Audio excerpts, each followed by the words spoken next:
జన్మో I love you. ఎందుకంటే మీ సినిమాలన్నీ ఇక్కడ ఫాలో అవుతుంటాం మేము.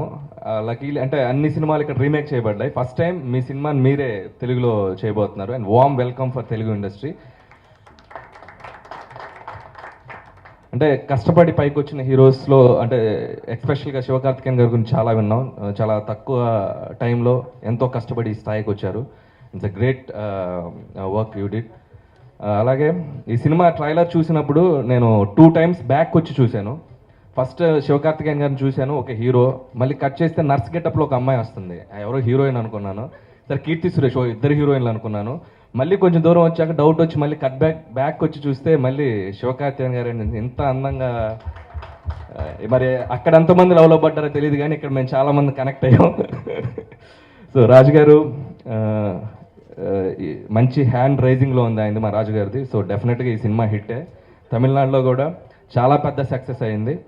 అండ్ చాలా మంచి టెక్నీషియన్స్, పెద్ద టెక్నీషియన్స్ వర్క్ చేశారు. పిసి శ్రీరామ్ గారు, it's a great pleasure to meet him. ఈ అకేషన్లో ఫస్ట్ టైం అంత గొప్ప లెజెండరీ టెక్నీషియన్ కలవడం చాలా ఆనందంగా ఉంది సార్. అలాగే అనిరుద్ గారు. సో వీళ్ళందరి కాంబినేషన్లో చాలా పెద్ద సక్సెస్ అయిన సినిమాని తెలుగులో రాజు గారు తీసుకురావడం. సో శివకార్తికేయన్ గారికి కూడా చాలా అంటే మా తెలుగు హీరోలకి దగ్గరగా మీరు చాలా అంటే మా హీరో అనే ఫీలింగ్ మాకు వచ్చింది. So definitely you can rock here also. అలాగే and I wish you all the best to director Kannan garu, అలాగే సతీష్, కమెడియన్ సతీష్ గారికి కూడా అందరికీ నా బెస్ట్ విషెస్ తెలియజేస్తున్నాను. And thanks a lot. Shooting outdoor schedule last month జరుగుతున్నప్పుడు రాజా రవీంద్ర గారు సార్ ఒక తమిళ్ ట్రైలర్ వచ్చింది చూస్తారని ట్రావెల్లో చూపించాడు. ఐఫోన్లో చూసి అరే భలే ఉంది అన్నాను. సార్ ఇది నాకు తెలిసిన వాళ్ళది, మీరు ఏదైనా రీమేక్ చేస్తారా ట్రై చేయనంటే జనరల్గా ఇప్పటివరకు